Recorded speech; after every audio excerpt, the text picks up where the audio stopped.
से संबंधित जो कार्य हम लोग कर रहे हैं और आपके माध्यम से हम लोगों को अवगत कराना चाह रहे हैं कि क्या क्या जो है वो सावधानियां जो है लोगों को बरतनी है। तो अभी जिस तरह का मौसम है, इसमें सबसे पहला जो बिंदु है वो हीट वेव का होगा और हीट वेव पे की चर्चा हम लोग करेंगे। साथ ही साथ हम लोग जो पानी की समस्या आती है उसके संबंध में हम लोग बात करेंगे। और तीसरा बिंदु जो है वो लाइटनिंग की वजह से जो मृत्यु हो रहे हैं उसके संबंध में हम लोग बात करेंगे। और कुछ जो डू एंड डोंट्स हैं वो आप लोगों को भी हम लोग शेयर कर देंगे और आपके माध्यम से लोगों तक पहुँचे, ताकि जो है वो माल की क्षति या मवेशी की क्षति, मानव की क्षति, इन सब जो चीज़ों से हम लोग जो है वो बच सकें।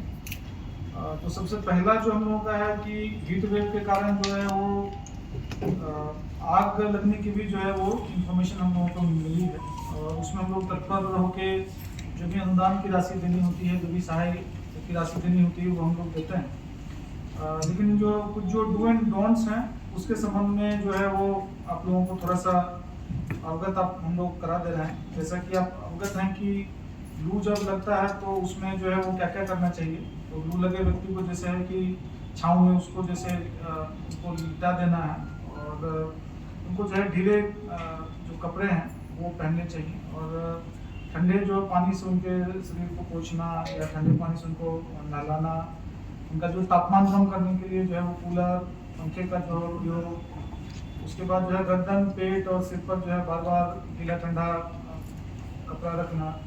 साथ ही साथ जो है वो डिहाइड्रेशन होता है तो उसमें पानी पीने की जो है वो जो उसमें ORS घोल, नींबू पानी, छाछ, शरबत आप दे सकते हैं। और अगर कोई व्यक्ति अगर उल्टी कर रहा हो बार बार तो उसको जो है वो खाने पीने की तत्काल तुरंत नहीं देना चाहिए। और अगर उनको लू लगे व्यक्ति को अगर सुधार नहीं हो रहा है तो अविलंब जो है आप जो भी आपके नज़दीकी स्वास्थ्य केंद्र है वहाँ पर आप लेके आएँ। जो अन्य जो उपाय हैं, उपाय ऑलमोस्ट जो सभी को पता ही रहता है, तो भी हम लोग जो है थोड़ा सा रिट्रेट कर रहे हैं कि उसमें आपको जैसे पानी जो है वो बार बार पिएँ। साथ ही साथ अगर धूप में जब भी जा रहे हैं तो आप हल्के रंग का जो है क्लॉथ पहने। साथ ही साथ जो आपके ढीले ढाले जो कपड़े हों, सूती कपड़े हों, उसका इस्तेमाल करें। धूप में आप जो है वो सन ग्लास है उसका उपयोग कर सकते हैं। साथ ही साथ तौलिया, गमछा या बाकी का उपयोग आप कर सकते हैं और आपके सर को पोंछने की अगर आवश्यकता लगे तो गमछा से आप वो भी आप कर सकते हैं। उसके अतिरिक्त जो है वो अधिक तापमान में बहुत ज़्यादा जो है शारीरिक श्रम नहीं करें। भोजन जो है वो हल्का होना चाहिए और अधिक पानी की जो मात्रा वाले जो आपके भोजन है या फल है उसका जो है वो सेवन लोगों को करना चाहिए। ये मुख्य रूप से जो है ये चीज़ें हम लोग आप लोगों के माध्यम से शेयर कर रहे हैं और विस्तृत है, आपको हम लोग शेयर कर देंगे आपके माध्यम से लोगों तक पहुँचे ताकि लोग अवगत हों और प्रिकॉशनों को जो है वो ध्यान में रखें। साथ ही साथ जो है वो अगलगी की घटना होती है तो अगलगी की घटना के लिए भी जो है वो आपके जो उपाय हैं क्या करें और क्या ना करें वो भी जो है हम आप लोगों को शेयर कर देंगे।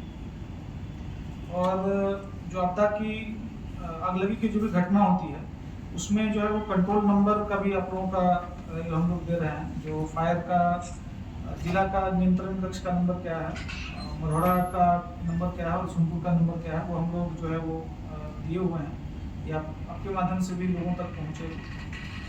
उसके अतिरिक्त जो है वो कुछ जो दर है जो अग्निकांड में होती है उसके संबंध में आपको थोड़ा सा अवगत करा रहे हैं कि जैसे ही अग्निकांड होता है तो उसमें जो GR की राशि बोलते हैं हम लोग तो 7,000 प्रति परिवार हम लोग उनको देते हैं।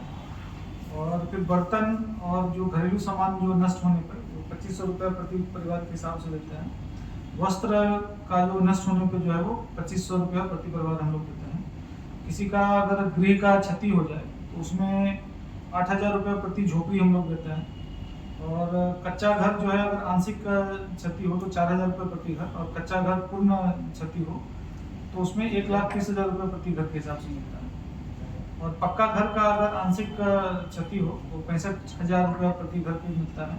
और पक्का घर अगर पूर्ण क्षति हो तो 1,20,000 रुपये जो है प्रति घर के हिसाब से मिलता है।